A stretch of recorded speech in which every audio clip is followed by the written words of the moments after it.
Hello students, I welcome you all in this video. In this video we are going to learn about SOIGC secretarial practice. Students, as you all know that we have completed our first chapter, that is Introduction to Corporate Finance, second chapter that is Sources of Corporate Finance, third chapter Issue of Shares, and fourth chapter Issue of Debentures. And apart from that we have also completed exercise of chapter number 1, 2 and 3. We are just left with the exercise of chapter number 4 that we will complete soon.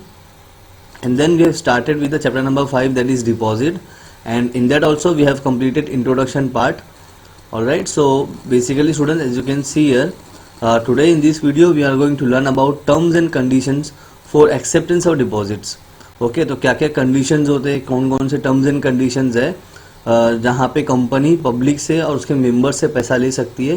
That means at the time of taking of money company को कौन कौन सी requirement जो है, कौन कौन सी condition को fulfil करना पड़ेगा, that we are going to learn in this answer.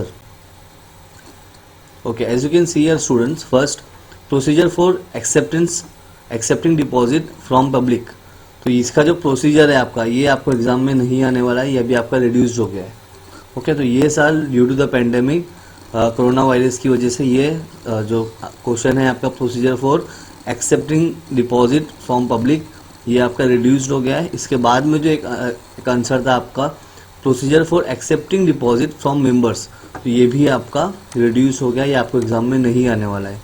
Okay, सो आपको सिर्फ एक ही क्वेश्चन आने वाला है, that is terms and condition for acceptance of deposits. Okay, and ये क्वेश्चन इंपॉर्टेंट है बिकॉज आपको सिर्फ एक इंट्रोडक्शन पार्ट मैंने आपको पढ़ाया और यही पढ़ने वाले हम लोग second question, terms and condition for acceptance of deposit. इसके बाद में आपको कोई भी क्वेश्चन नहीं है फ्रॉम चैप्टर नंबर 5. तो that is why this question is very important. और एज यू कैन सी आपको टोटल 20 पॉइंट दिया हुआ है ये आंसर में, तो हमको पूरा 20 पॉइंट्स नहीं करना है. मैं आपको पढ़ाऊंगा पूरा 20 पॉइंट्स, लेकिन आपको जो है एग्जाम में 20 पॉइंट लिखना नहीं है. ओके, तो अगर आपको ये पूछेगा भी तो कितने मार्क्स का होगा, 5 मार्क्स में पूछ सकता है शॉर्ट नोट्स में, तो 20 पॉइंट्स लिख के तो मतलब नहीं है. 10 मार्क्स का भी पूछता है अगर आपको, तब भी आपको 20 पॉइंट लिखने की ज़रूरत नहीं है. आप इंट्रोडक्शन लिखोगे और आपने एक 12 या 14, 14 या 15 पॉइंट्स भी लिख लिया तो बहुत है. ओके, सो हम लोग पूरा पढ़ेंगे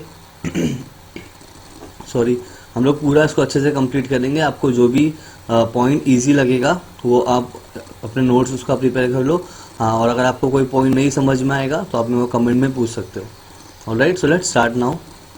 तो first before starting the main answer, हम लोग एक बार एक बेसिक जो है वो देख लेते हैं, जिससे आपको आगे का कॉन्सेप्ट जो है वो क्लियर हो जाएगा. ओके, तो हमको पता है, देखो, प्राइवेट कंपनी होती है, पब्लिक कंपनी होती है और एक गवर्नमेंट कंपनी होती है.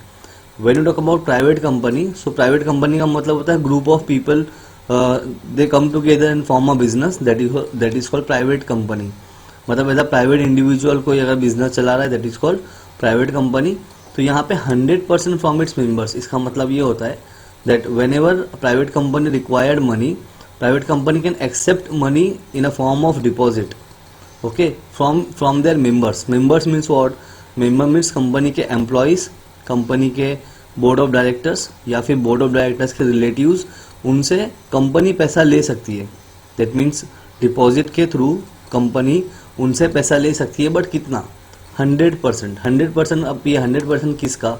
100% paid up share capital,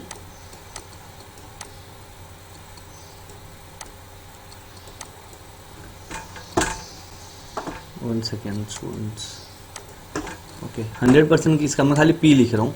paid up share capital plus फ्री reserves. Okay, paid up share capital plus फ्री रिजर्व्स का कितना परसेंट? 100%. अभी ये सब पेड अप कैपिटल क्या होता है, रिजर्व्स क्या होता है, ये हमने पढ़ा है. पेड अप शेयर कैपिटल का मतलब ये होता है कि जितना पैसा शेयर होल्डर्स ने पे किया होगा, that is called paid up share capital.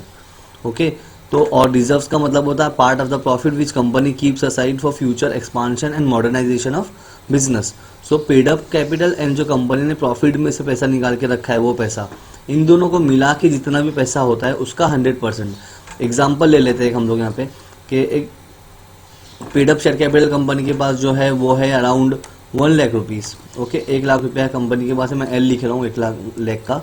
Okay, और जो रिजर्व्स है कंपनी के पास, वो कंपनी ने अब तक के जमा किया हुआ है अराउंड 5 लाख.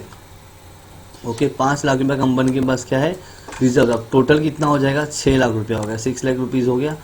तो अब जब भी कंपनी उसके मेंबर से पैसा लेगी, प्राइवेट कंपनी उसके मेंबर से पैसा ले सकती है, पहला हमने सीख लिया। कितना ले सकती है, 100%। अब 100% किसका, पेड अप शेयर कैपिटल का एंड फ्री रिजर्व्स का। हमने एग्जांपल लिया, पेड अप कितना है 1 लाख है और शेयर कैपिटल कितना है 5, रिजर्व्स कितना है कंपनी का 5 लाख है, तो दोनों मिला के कितना हो गया 6 लाख हो गया। तो 6 लाख तक के कंपनी, प्राइवेट कंपनी उसके मेंबर से पैसा ले सकती है। ओके, आई होप आपको ये क्लियर हुआ होगा। अभी देखो ये paid up share capital and free reserves, okay, इसको ये आपको सारी जगह भी देखने के लिए मिलेगा। इसके लिए मैंने अभी यहाँ पे आपको क्लियर किया। आपको कुछ भी डाउट होगा इसके अंदर, अगर आपको समझ गया होगा वेरी गुड, नहीं समझा होगा you can ask me in comment section. Okay, चलो आगे देखते हैं। प्राइवेट कंपनी क्लियर हुआ। अभी हम लोग बात करेंगे public company. But which public company other than eligible company. अभी एलिजिबल क्राइटेरिया क्या होता है, ये सारी चीज़ें हमने इंट्रोडक्शन में डिस्कस किया है, फिर से हम लोग एक बार करेंगे जब हम लोग इसको रीड करेंगे। अभी आपसे इतना याद रखो कि public company, but which public company, जो एलिजिबल कंपनी नहीं है वो 25% ले सकती है from the members. Okay, from the members only. जैसे यहाँ पे मेंबर्स है, वैसे they can also take the money from the members only. तो ये हो गया पब्लिक कंपनी का। अब भी बात करते हैं एलिजिबल पब्लिक कंपनी। तो यहाँ पे देखो दोनों से ले सकती है। एलिजिबल पब्लिक कंपनी जो होती है they can take the money from the members as well as from the public, लेकिन हाँ परसेंटेज अलग है। They can take the money from the members but 10% of paid up share capital and free reserves, मतलब ये 6 लाख का 10% ही ये लोग ले सकते हैं। Okay, second, from public company 25%। From public से कितना, एलिजिबल पब्लिक कंपनी पब्लिक से कितना पैसा ले सकती है, 25% of paid up share capital and free reserves. Okay, चलो अभी गवर्नमेंट कंपनी की अगर हम लोग बात करेंगे, so the government company can take money from the public for 35% of the paid up share capital and free reserves. Okay, तो ये आपका बेसिक था, ये आपको पता होना चाहिए कि क्या होता है। अभी हम लोग आगे देखते हैं। अच्छा, एक चीज़ और यहाँ पे हम लोग क्लियर कर लेते हैं। यहाँ पे आपको कुछ ऐसा बोलेगा दैट अगर कोई भी कंपनी, जैसे पब्लिक कंपनी हो गई या एलिजिबल पब्लिक कंपनी या गवर्नमेंट कंपनी या प्राइवेट कंपनी, इन लोगों ने प्रीवियस ईयर में अगर पैसा लिया होगा by inviting the public and acceptance of deposit के थ्रू अगर पैसा लिया होगा, तो इस बार ये साल they are not allowed to take money from the public और from the member.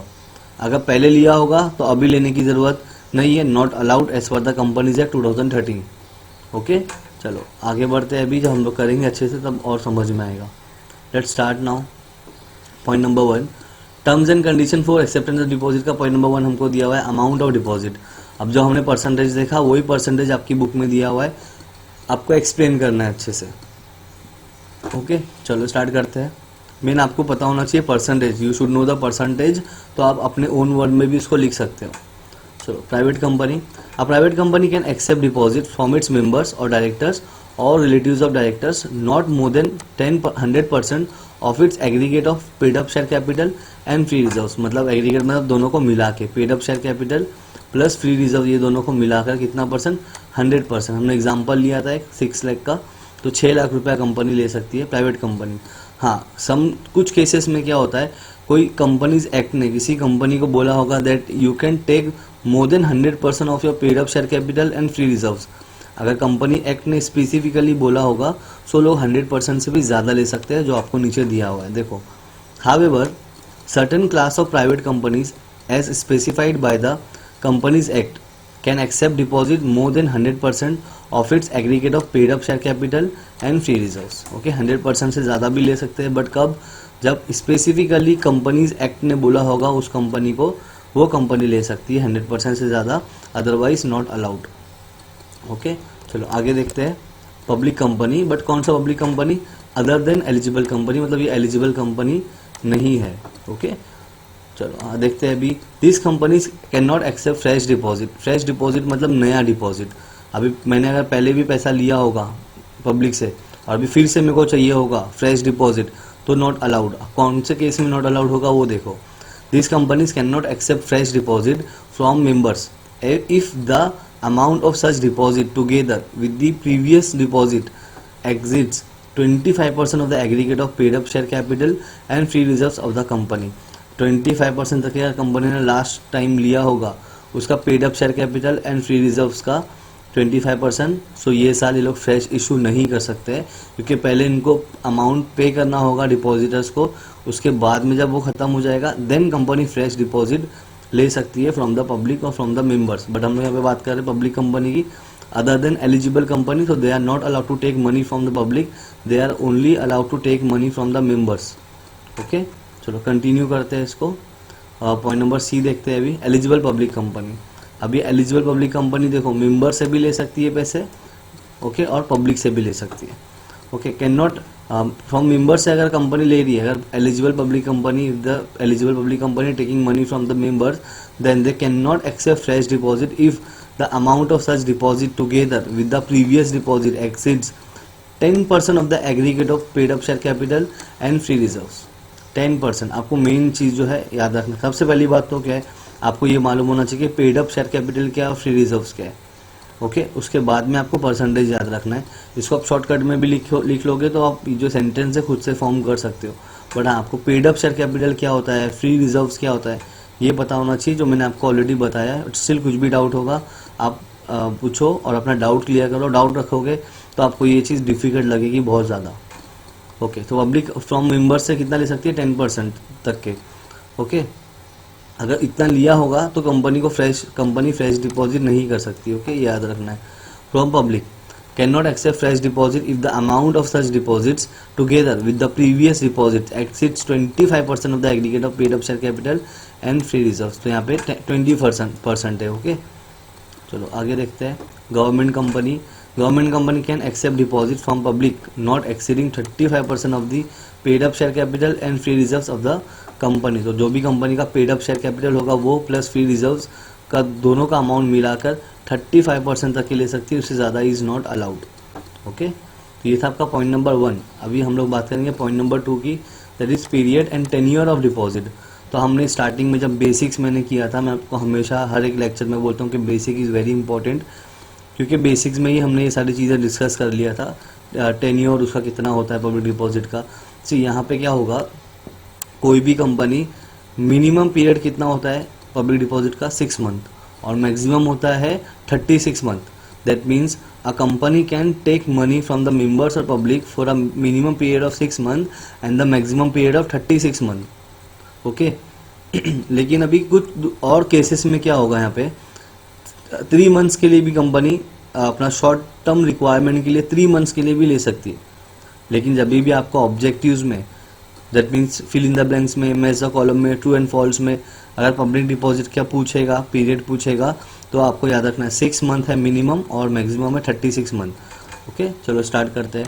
No deposit can be accepted और renewed which is to be repaid within a period of 6 month and और more then 36 month. Okay, ज़्यादा से ज़्यादा 36 month और कम से कम 6 month. In certain circumstances a company may accept deposits repayable earlier than 6 months to meet its short term needs। कुछ cases में क्या हो सकता है, 6 मंथ से भी कम के लिए कंपनी पैसा ले सकती है। वो 6 मंथ से कम मतलब 3 months. Okay, such deposit must have a tenure of minimum 3 months and the amount of such deposit cannot be more than 10% of the aggregate of the paid up share capital and free reserves of the company। हाँ, 3 months के लिए ले सकती है, लेकिन कितना percent, 10%। जितना भी पेड अप प्लस फ्री रिजर्व्स होगा उसका सिर्फ और सिर्फ 10% company can accept money from the public. Okay, चलो आगे देखते हैं। Under certain circumstances, on the request of the depositors, company makes premature repayment of the deposit। अच्छा, कोई जो डिपॉजिटर होगा जिसने कंपनी को पैसा चाहिए होगा, अगर उसको पैसे की ज़रूरत है, उसको रिटर्न चाहिए उसका पैसा, उसने कंपनी से रिक्वेस्ट किया, तो कंपनी क्या करेगा, प्रीमेच्योर रीपेमेंट कर सकता है। That means suppose you are the depositor, आपने कंपनी में 12 मंथ्स के लिए अपना पैसा डिपॉजिट किया, बट 8 मंथ हुआ और आपको आपके पैसे का ज़रूरत पड़ गया, तो आप जाके कंपनी से रिक्वेस्ट करोगे। अगर कंपनी ने आपको पैसा दे दिया, दैट मीन्स 12 मंथ्स के पहले दे दिया, तो उसको बोलते हैं प्री मैच्योर हो गया आपका। Okay, company may also renew its deposits with the same terms of issue and it will be considered as fresh deposit. अगर रिन्यू करना है, अगर आपको चाहिए कि आपका 12 मंथ्स कंप्लीट होने वाला है, आपको चाहिए कि मैं स्टिल यहाँ पे पैसा इन्वेस्ट करके रखूँ सो दैट मेरे को इंटरेस्ट मिलता रहे, तो आप इसको क्या कर सकते हो, रिन्यू कर सकते हो। इसका जो पीरियड होगा वो इंक्रीज कर सकते हो। ऑलराइट, चलो आगे देखते हैं। No demand deposit, company can not accept और renew deposit repayable on demand. अभी यहाँ पे हमने क्या सीखा कि उनकी रिक्वेस्ट होगा तो कंपनी को करना होगा रीपेमेंट, तो कंपनी कर सकती है। अच्छा, नहीं अगर करना होगा तो नहीं करेगी। तो डिमांड वो लोग करेंगे, अगर डिपॉजिटर्स हम अगर डिमांड करेंगे अपना पैसा मांगने के लिए, तो it's depend on the company कि कंपनी आपको पैसा पे करती है या नहीं करती है। तो सिक्योर्ड एंड अनसिक्योर्ड डिपॉजिट्स, अभी सिक्योर्ड का मतलब ये होगा, secured deposit are those deposit who having a charge on assets of the company, और अनसिक्योर्ड को चार्ज नहीं होगा असेट्स के ऊपर। Okay, a company can accept secure और unsecure deposit which should be clearly mention in the circular और advertisement inviting deposits. तो जो भी सिक्योर डिबेंचर का असेट्स होगा, कंपनी ने जिसके ऊपर चार्ज रखा होगा, कंपनी को सर्कुलर में और एडवर्टाइजमेंट में वो चीज़ को बताना पड़ेगा। If a company offer secure deposit, it has to create a charge on its tangible asset within 30 days of acceptance of deposit. Tangible means what? The asset which you can see, which you can touch. Okay, वो assets के ऊपर company को बताना पड़ेगा कि ये हमारा assets है। ओके, और 30 days के अंदर ही उसको कंपनी को बताना पड़ेगा कि ये हमारा सिक्योर डिपॉजिटर्स के लिए assets है। If we fail to repay the amount to the depositor, we will sell these assets, और जो भी पैसा उनका होगा we will repay the amount. Okay, ये था आपका सिक्योर और unsecure. Application form, a company has to provide application form. It should contain a declaration by the applicant that the deposit he is making is not made out of any money borrowed by him from any other person. That means company, अगर आपको deposit में invest करना है company की, company will give you one application form where you have to declare, you have to write that the money which you are going to invest in a company, you have not borrowed that money from any other person. वो आपका ही पैसा है, आपको ऐसे बताना पड़ेगा उसमें। Okay, चलो आगे देखते हैं। Point number 6, joint names. Joint names का मतलब क्या होता है? एक डिपॉजिट अगर आप इन्वेस्ट कर रहे हो किसी कंपनी में, तो वहाँ पे एक से ज़्यादा का नाम हो सकता है, बट ज़्यादा से ज़्यादा कितना? Only 3 persons। Okay, company can accept deposit in joint names of depositors, but there should not be more than 3 names. That means अगर आप फ्रेंड्स हो, सपोज आप सब फ्रेंड्स हो, आप 3 फ्रेंड्स हो, अगर आप लोगों को एक साथ में पैसा कंट्रीब्यूट करके इन्वेस्ट करना है तो आप कर सकते हो, बट 4 लोग नहीं कर सकते, 3 लोग कर सकते हैं। ओके, चलो पॉइंट नंबर 7 देखते हैं अभी। नॉमिनेशन। नॉमिनेशन मीन्स और nominee. Every depositor at any time has the right to nominate any person as nominee in the event of death of the depositors. Depositors का जब भी डेथ होगा, उसके पहले जब वो कंपनी का डिपॉजिटर होगा, वो टाइम पे वो कोई भी नॉमिनी बोल सकता है कि अगर मेरा इनकेस डेथ हो जाता है तो मेरा जो भी पैसा होगा, जो भी इंटरेस्ट का अमाउंट होगा, वो आप मेरे नॉमिनी को दे देना। मतलब अगर अपनी मम्मी का, पापा का, वाइफ का, अपने बच्चों का, जिसका भी नाम दे रहे हो, उसको पूरा का पूरा पैसा मिल जाएगा। ओके, तो पॉइंट नंबर 8 देखते हैं अभी, सर्कुलर और advertisement. Okay, so before issue giving the deposit, company को एक सर्कुलर उसके मेंबर्स के लिए और एडवर्टाइजमेंट पब्लिक के लिए ये इशू करना पड़ेगा बाहर, सो दैट लोग उसको रीड करें और जिसको जो भी इंटरेस्टेड होगा वो आपकी कंपनी में इन्वेस्ट कर सकता है फिर। ओके, चलो इसको और अच्छे डिटेल में देखते हैं अभी हम लोग। If a company invites deposits from its members, अगर मेंबर से कर रही है, इट इशू अ सर्कुलर, ये बीच में गैप है, ओके, स्पेस है, a circular, but if it invites deposits from the public, company has to issue an advertisement. मतलब पब्लिक से अगर कंपनी पैसा ले रही है, then company has to issue advertisement. If company is taking money from its member, then company has to issue circular. Okay, चलो अभी देखते हैं एडवर्टाइजमेंट में और सर्कुलर में क्या क्या लिखा हुआ होता है। ओके, जो कंपनी इशू करती है उसके मेंबर्स को, उसके पब्लिक को, तो उसमें लिखा क्या क्या होता है, that we are going to learn now. Contents of circular और advertisement.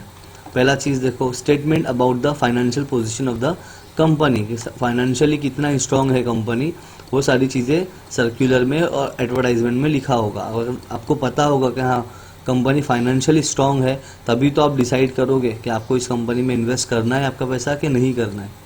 Okay, the portion of secure and unsecure deposit of fresh issue, कितना कंपनी जो डिपॉजिट इशू कर रही है वो डिपॉजिट में कितना पोर्शन सिक्योर डिपॉजिट है और कितना अनसिक्योर डिपॉजिट है। Point number 3, credit rating obtain from a credit rating agency only for eligible public company. तो जो भी एलिजिबल पब्लिक कंपनी होगी उनको रेटिंग्स करवाना पड़ेगा from the agency. Okay, detail of the scheme, जो भी डिपॉजिट कंपनी इशू कर रही है उसमें स्कीम क्या क्या है वो भी कंपनी को डिस्क्लोज करना पड़ेगा। नेम ऑफ डिपॉजिट ट्रस्टीज, जो भी ट्रस्टीज होंगे ओके उनका भी नाम कंपनी को सर्कुलर में या एडवर्टाइजमेंट में मेंशन करना पड़ेगा। आगे देखते हैं, amount due towards deposit of any previous deposit accepted by the company. तो कंपनी ने अगर प्रीवियस ईयर में पैसा लिया होगा डिपॉजिटर से, किसी भी पब्लिक डिपॉजिटर से, तो वो केस में कंपनी को बताना पड़ेगा कि हाँ हम लोगों ने सो एंड सो पर्सन से, सो एंड सो मेंबर से इतना पैसा लिया हुआ है। ओके, चलो आगे देखते हैं। अभी पॉइंट नंबर बी इसी का कंटिन्यू है। ये हमारा पॉइंट नंबर ए था, यहाँ पे ये पॉइंट नंबर ए था हमारा। अभी हम लोग बात करेंगे पॉइंट नंबर बी की। ओके, चलो, फाइलिंग ऑफ सर्कुलर और advertisement with registrar of companies. ये तो हम लोग फर्स्ट डे से पढ़ते हुए आ रहे हैं दैट कंपनी को जो भी इशू करना है बाहर तो पहले उसको फाइल करना पड़ेगा with the registrar of companies. Point number C, company has to file a copy of circular और advertisement sign by all directors with the registrar of companies. तो कंपनी को सर्कुलर का और एडवर्टाइजमेंट का कॉपी देना पड़ेगा किसको, आरओसी को। उसके ऊपर सिग्नेचर होना चाहिए, जितने भी कंपनी के बोर्ड ऑफ डायरेक्टर्स होंगे उन सबका सिग्नेचर उसके ऊपर होना चाहिए। ओके, पॉइंट नंबर सी में ये था। पॉइंट नंबर डी में देखते हैं, इशू ऑफ सर्कुलर और advertisement only after 30 days, only after 30 days. हाँ, ये आपको याद रखना है, only after 30 days of filing a copy of circular और advertisement with the register of companies the company can issue the circular और advertisement. That means अगर आप कंपनी हो और आपको पब्लिक से या उसके आपके मेंबर से पैसा चाहिए तो आप सर्कुलर या एडवर्टाइजमेंट इशू करोगे, पब्लिश करोगे। तो पब्लिश करने से पहले आपको क्या करना पड़ेगा, आरओसी को इसका एक कॉपी देना पड़ेगा। जब आरओसी को रीड करेगा वो लोग सेटिस्फाइड हो जाएंगे, वो लोग आपको परमिशन देंगे। तो उनकी परमिशन देने के बाद में with in 30 days, after 30 days, not with in 30 days, after 30 दिन के बाद में अब इस सर्कुलर को और एडवर्टाइजमेंट को पब्लिकली इशू कर सकते हो, इनवाइट कर सकते हो लोगों को। ओके, तो आई होप ये क्लियर हुआ होगा। आगे देखते हैं अभी हम लोग point number E, company can send the circular to the members through register post, speed post for as email. Okay, तो कंपनी जब भी सर्कुलर या एडवर्टाइजमेंट देगी तो उसके मेंबर्स को जब सर्कुलर जाएगा तो वो टाइम पे कैसे जाएगा, रजिस्टर पोस्ट के थ्रू जाएगा, speed post, okay, for as email. तो कंपनी का जो हेडक्वार्टर होगा, मेन ऑफिस जहाँ पे होगा कंपनी का, वो एड्रेस से उनको लेटर जाना चाहिए। ओके, चलो आगे देखते हैं अभी हम लोग पॉइंट नंबर एफ कंटिन्यू है। ओके, मैं आपको बताता हूँ लास्ट में इसके लिए क्या करना है हमको। एफ में दिया, for inviting the public company has to publish the advertisement in 1 English newspaper and 1 vernacular newspaper having a wide circular in the state where the company's registered office is located. That means if a company is inviting the public, तो company को हमको पता है क्या advertisement देना पड़ेगा। Okay, public को जा रहा है, कंपनी पब्लिक से पैसा लेने वाली है, then company has to issue advertisement, company has to give advertisement. Okay, एक इंग्लिश न्यूज़पेपर में जाएगा, लीडिंग इंग्लिश न्यूज़पेपर जो होगा उसमें, और एक वर्निकुलर न्यूज़पेपर में। दैट मीन जो लोकल लैंग्वेज होगा, अभी we are staying Maharashtra. Okay, तो महाराष्ट्र का भी लैंग्वेज देखेंगे तो मराठी है, तो एक मराठी लैंग्वेज में पेपर में एडवर्टाइजमेंट जाना चाहिए और एक इंग्लिश में जाना चाहिए। Very simple. Okay, having wide circulation in the state where the company's register office is located. जहाँ पे कंपनी का रजिस्टर ऑफिस होगा उस लैंग्वेज में कंपनी को, उस स्टेट की लैंग्वेज में कंपनी को इशू करना पड़ेगा। ओके, पॉइंट नंबर ई देखते हैं अभी, वैलिडिटी ऑफ सर्कुलर और एडवर्टाइजमेंट, कितना इसका वैलिडिटी होगा, that we are going to see now. The circular और advertisement is valid for 6 month, 6 महीनों के लिए वैलिड होता है, from the end of the financial year in which it was issued और the date on which the annual general meeting was held, whichever is earlier. मतलब 6 month में करना है। अभी 6 मंथ में ऐसा हो सकता है कि आपका फाइनेंशियल ईयर कंप्लीट होने वाला होगा या फिर आपका एनुअल जनरल मीटिंग होने वाला होगा। तो जो भी कम पहले हो जाएगा उतने टाइम के लिए वो वैलिड होगा। ओके, एनुअल जनरल मीटिंग पहले होने वाला होगा, 4 महीना बाकी है, तो 4 महीने में क्या हो जाएगा, ये इनवैलिड हो जाएगा, फिर आप इशू नहीं कर सकते हो। ओके, तो इस तरीके से आगे देखते हैं पॉइंट नंबर 9। ओके, तो यहाँ तक क्या आपका जो पॉइंट नंबर 8 था वो कंटिन्यू था। आगे देखते हैं appointment of deposit trustees. When issuing secure deposit, eligible companies and public companies have to appoint one or more deposit trustees। अब डिपॉजिट ट्रस्टीज क्या बोलेंगे, आपने सिक्योर डिपॉजिट इशू किया है, दैट मीन्स आप अपना असेट्स बेच दोगे अगर आपने आपके डिपॉजिटर्स को पैसा नहीं पे कर पाया तो। ओके, तो कुछ कंपनी ऐसा होती है जो फ्रॉड करती है, पहले प्रॉमिस कर देती है that we will repay your amount, नहीं दे पाया तो हम असेट सेल करेंगे और आपको आपका पैसा देंगे। बट कुछ कंपनी ऐसी होती है जो अपना असेट्स नहीं बेचती और नहीं देती है डिपॉजिटर्स का पैसा, तो उनके इंटरेस्ट को देखने के लिए हमको डिपॉजिट ट्रस्टीज बनाना होता है। ओके, जैसे हमने डिबेंचर्स के लिए पढ़ा था, सेम वैसे ही होता है। The trustees protect the interest of the depositors in case a company default in repaying the deposit. That means if company is defaulting, if a company is not paying the money to the depositors, तो वहाँ पे उसके interest को उनको संभालेंगे कौन, deposit trustees. Okay, चलो आगे देखते हैं। Company signs a contract with the deposit trustees called as trust deed. Okay, तो कंपनी साइन करती है कॉन्ट्रैक्ट को, जिसका एग्रीमेंट हम लोग बोलते हैं, और उस एग्रीमेंट को क्या बोलेंगे, ट्रस्ट डीड बोलेंगे। It contains the terms and condition of the contract. जो भी कॉन्ट्रैक्ट होगा उसका टर्म्स एंड कंडीशन सारी लिखी होगी किसके अंदर, जो ट्रस्ट डीड बना हमारा उसके अंदर। The deed has to be signed at least 7 days before issuing the circular or advertisement। okay, जो डीड बनेगा that deed should be signed at least 7 days के अंदर बिफोर इशूइंग द सर्कुलर और advertisement. Public को circular और advertisement issue करने से पहले कंपनी को क्या करना पड़ेगा, 7 days पहले साइन करवाना पड़ेगा उसके ऊपर। The deposit trustees on its own or on the request of the 1/10 of the depositors can call a meeting of all the depositors when a company defaults in repaying deposit। That means अगर company ने आपका पैसा आपको वापस नहीं किया तो 1/10 मतलब जितने भी डिपॉजिटर्स होंगे उनके 1/10 जो होगा, ओके, उतने डिपॉजिटर्स क्या कर सकते हैं, मिलकर एक मीटिंग कंडक्ट कर सकते हैं। ओके, और दे विल डिसाइड कि अभी हमको क्या करना है, कंपनी पैसा नहीं दे रही है तो कंपनी पे केस करना है या कंपनी से मीटिंग करना है, हमको क्या करना है, that they will decide. Okay, चलो पॉइंट नंबर 10 देखते हैं। Create charge on assets. A company accepting secure deposit from public within 30 days of acceptance has to create a charge on its tangible assets for an amount not less than the amount of deposit accepted। मतलब जितना पैसा company ने public से पैसा लिया है, okay, जितना पैसा कंपनी ने लिया है as a deposit from the public, तो वो पैसा से एग्जांपल अगर वो 1 लाख रुपया लिया है, 1 लाख रुपीज़ अगर कंपनी ने लिया है, तो जो एसेट जो कंपनी बता रही है जिसपे डिपॉजिटर्स का चार्ज होगा वो उसका वैल्यू 1 लाख से ज़्यादा का होना चाहिए, तभी तो कंपनी उसको बेचकर पैसा रीपे कर सकती है। जो पब्लिक से पैसा ले लिया 1 लाख रुपया और एसेट का वैल्यू सिर्फ 50,000 है और कंपनी ने पे नहीं कर पाया पैसा डिपॉजिटर्स को, तो उसके बाद में एसेट बेच के भी कैसे होगा, क्योंकि एसेट का वैल्यू ही कम है। ओके, इसके लिए वो वैल्यू जो होगा एसेट का, that value should be more than the amount accepted from by the depositors. Okay, जितना पैसा लिया होगा कंपनी ने उससे ज़्यादा उस एसेट्स का वैल्यू होना चाहिए। The minimum amount of security should be equal to the amount not covered by the deposit insurance। इसका मतलब ये होता है the minimum amount of security should be equal। जितना भी पैसा आपने लिया होगा डिपॉजिटर से उतना कम से कम उतने पैसे का आपको क्या करना होगा, इंश्योरेंस लेना होगा। दैट मीन्स अगर वो पैसा कुछ प्रॉब्लम हो जाता है आपके साथ में, कंपनी के साथ में, तो इंश्योरेंस कंपनी पैसा पे करेगी और उतना होना चाहिए कि वो डिपॉजिटर्स को रीपे कर सके। ओके, चलो आगे देखते हैं। The security is created in favour of the deposit trustees. तो सिक्योरिटी होगी वो कौन क्रिएट करेगा, किसके फेवर में होगा, डिपॉजिट ट्रस्टीज के फेवर में होगा। दैट मीन्स ये लोग they are the one who is take caring the depositors. Okay, तो ये लोग ही इनके फेवर में ही होगा, ये लोग जितना बोलेंगे उतना ही सिक्योरिटी क्रिएट होगा। ओके, चलो आगे देखते हैं point number 11 now. Deposit insurance.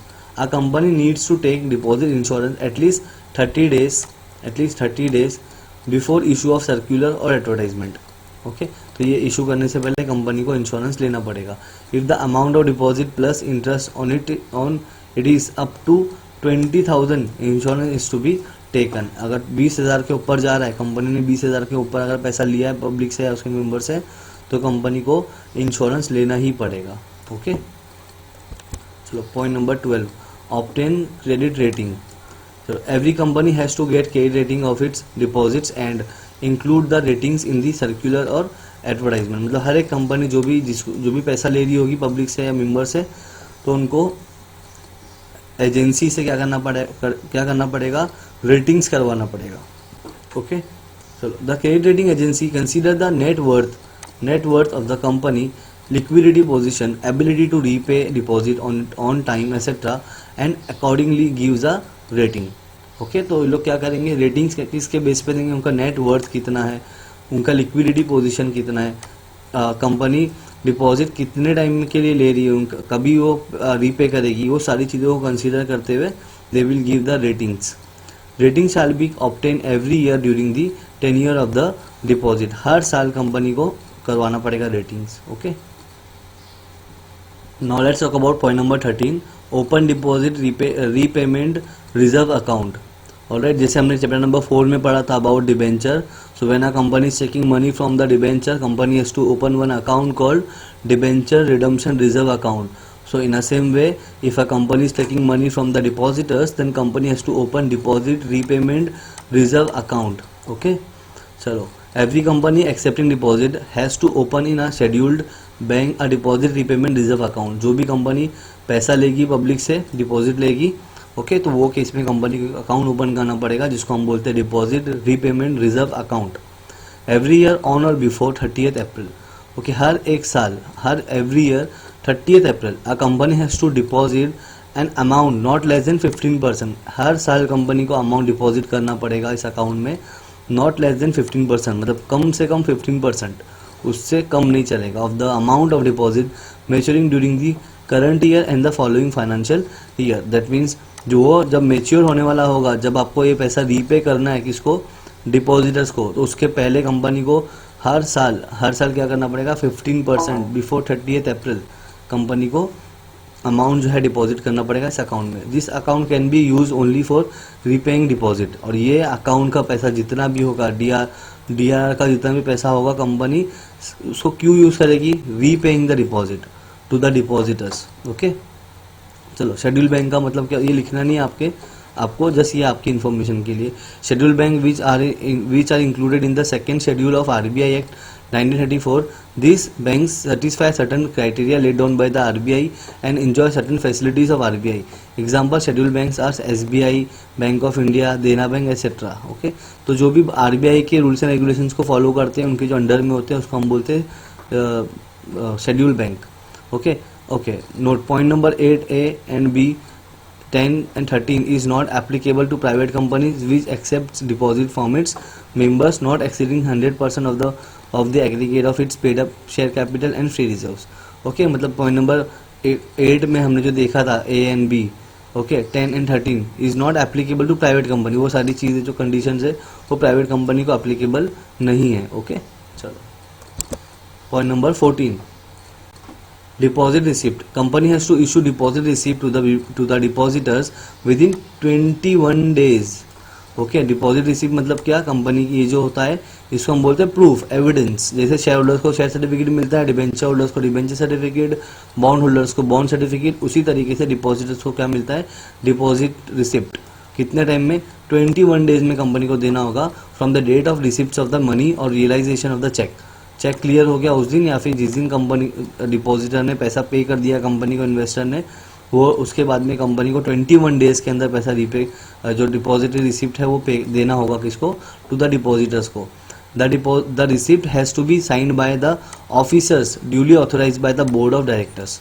Okay, तो बोर्ड ऑफ डायरेक्टर जो ऑफिसर्स होंगे उसके लिए उनका सिग्नेचर उसके ऊपर होना कंपलसरी है, तभी तो वैलिड रिसिप्ट बनेगा। Okay, the deposit contains the name, address of the depositors, amount of deposit, rate of interest payable and date on which it is repayable. तो सारा डिटेल, नाम लिखा होगा डिपॉजिटर्स का, देन उसका एड्रेस लिखा हुआ होगा, ओके, कितना अमाउंट उसने डिपॉजिट किया, उसको कितना रेट ऑफ इंटरेस्ट मिलने वाला है, ओके, और कौन सी डेट पे उसका अमाउंट रीपेबल होगा, वो सारी चीज़ें लिखी होगी डिपॉजिट रिसिप्ट के ऊपर, okay. So point number 14 is completed. Now let's talk about point number 15. A company has to maintain a separate register for deposit accepted or renewed at its register office. That means every company who is taking money from the shareholder, तो उसको register of members बनाना पड़ता है. If a company is taking money from the debenture holder, तो उनके लिए company को register of debentures बनाना होता है. उसी तरीके से if a company is taking money from the public और from the member, then company has to maintain register of deposit. Okay, the details of the deposit along with the details of the depositors should be entered in the register of deposit within 7 days, within 7 days from the date of the issue of deposit receipt. Okay, तो company जब भी the detail of the depositors, पूरा उनका detail लिखना होगा कहाँ पे, register of members में with in 7 days. Okay, point number 16, return of deposit. A company has to file on or before 30th June every year with the register of members a return of deposit. The return given details of deposit with the company as on 31st March 2000 जो भी year होगा वो of that year. Okay, that means company को 30th जून में, 30th जून के पहले, okay, 30th जून या फिर 30th जून से पहले जो भी डिटेल होगा अबाउट द डिपॉजिटर्स, वो पूरा का पूरा सबमिट करना पड़ेगा, देना पड़ेगा. ओके, इसको to the registrar of company, ROC को सबमिट करना पड़ेगा. ओके, हर साल. चलो point number 17, that is interest, very important point. The maximum rate of interest on deposit depends upon the guidelines given by the Reserve Bank of India from time to time. देखो इसमें कैसा होता है, हमने पढ़ा अबाउट शेयर्स, हमने पढ़ा about debentures, तो वहाँ पे कंपनी डिसाइड करती है that how much money they are suppose to pay to the shareholders, to the depositors, to the debenture holders. लेकिन डिपॉजिटर्स की बात करेंगे यहाँ पे, तो जो भी उनको रेट ऑफ इंटरेस्ट मिलेगा वो कंपनी डिसाइड नहीं करती है, वो डिसाइड करती है RBI, reserve Bank of India. Okay, तो इसका मतलब वही है. In case of pre mature मतलब टाइम से पहले आप पैसा ले रहे हो अपना, repayment of deposit, a company can deduct 1% interest, 1% interest जो डिडक्ट हो जाएगा, माइनस हो जाएगा आपका. Okay, from the rate of interest stated at the time of acceptance of deposit. तो जितना भी आपको मिलने वाला होगा उसका 1% कंपनी रिड्यूस कर लेगी. For deposit matured and claimed but remains unpaid by the company, company ने मेच्योर हो चुका है, अभी आपको क्लेम करके वो पैसा लेना है आपका, बट कंपनी ने क्या किया, अभी तक ये दिया नहीं है. द कंपनी हैज टू पे अ पेनल मतलब पेनल्टी पे करना पड़ेगा, rate of interest at the rate 18% for the over due period. जितने भी टाइम के लिए कंपनी ने डिफॉल्ट किया होगा, कंपनी को 18% उसके ऊपर क्या पे करना पड़ेगा, पेनल्टी पे करना होगा. Okay, now point number 18, registered right to alter the terms and conditions. Alter का मतलब होता है चेंजेस करना टर्म्स एंड कंडीशन में. A company can not either directly और indirectly alter the terms and condition of the deposits, deposit trust deed and deposit insurance contract once the circular or advertisement is issued and deposit are accepted by the company. मतलब company ने एक बार circular और advertisement issue कर दिया, उसके बाद में company कुछ भी टर्म्स एंड कंडीशंस में चेंजेस नहीं कर सकती है, क्योंकि जो सर्क्यूलर में और जो एडवर्टाइजमेंट में कंपनी ने मेंशन किया होगा, कंपनी को वो सारी चीज़ों को फॉलो करना होगा. ओके, चलो point number 19, disclosure in financial statements. A company has to disclose in its financial statement. ये बताना होगा, क्या बताना होगा देखते हैं. बाय वे ऑफ नोट्स एक सेपरेट बनाना पड़ेगा. The money receive from directors. Okay, तो कितना पैसा उन लोगों ने डायरेक्टर से रिसीव किया है वो कंपनी को बताना पड़ेगा. और relatives of directors in case of private company. Simple, तो आपको कंपनी को नोट्स में बताना पड़ेगा कि डिपॉजिटर्स के फॉर्म में, डिपॉजिट के फॉर्म में कंपनी ने उसके बोर्ड ऑफ डायरेक्टर से या उसके रिलेटिव से या ओके कितना पैसा लिया है. चलो लास्ट पॉइंट देखते हैं, point number 20, that means punishment. Okay, जितना भी कंडीशंस अभी हमने देखा, जितना भी रूल्स एंड रेगुलेशंस देखा, जितने भी टर्म्स एंड कंडीशंस देखा हमने, if a company fail to follow any rules and regulations, any conditions, any terms and conditions, so in such case they are liable to pay penalty. उनको fine लगेगा. Okay, चलो देखते हैं. As per the companies act, an officer of the company who is in default, जो भी officer, जो भी company का ऑफिसर डिफॉल्ट करेगा, okay, for contravention of the provision of the act is punishable for fraud, तो उसको punishment मिलेगा, as per the companies act उसको पनिशमेंट मिलेगा. Now let's talk about Maharashtra. The Maharashtra government has pass the Maharashtra protection of interest of depositors act 1999 to protect the interest of the depositors. Okay, तो Maharashtra government ने act pass किया called 1999, okay, जो protect करेगा depositors के interest को. Companies in Maharashtra will be punished for contravening the provisions of this act also for fraud. That means if a company fail to follow any rules and regulation given by the Maharashtra government, then that company is liable to pay penalty. Okay, चलो additional information देखेंगे और यहाँ पे हमारा ये answer जो है finish होगा. Difference between loans and public deposits. Loans का मतलब क्या होता है, देखो, means any sum borrowed by a company. अगर कंपनी ने किसी बोरोड मतलब उधारी पे पैसा लिया होगा, it has to be repaid instantly और when demanded by the lender. जब बैंक ने आपको डिमांड किया आपको पे करना होगा. Let's talk about deposit.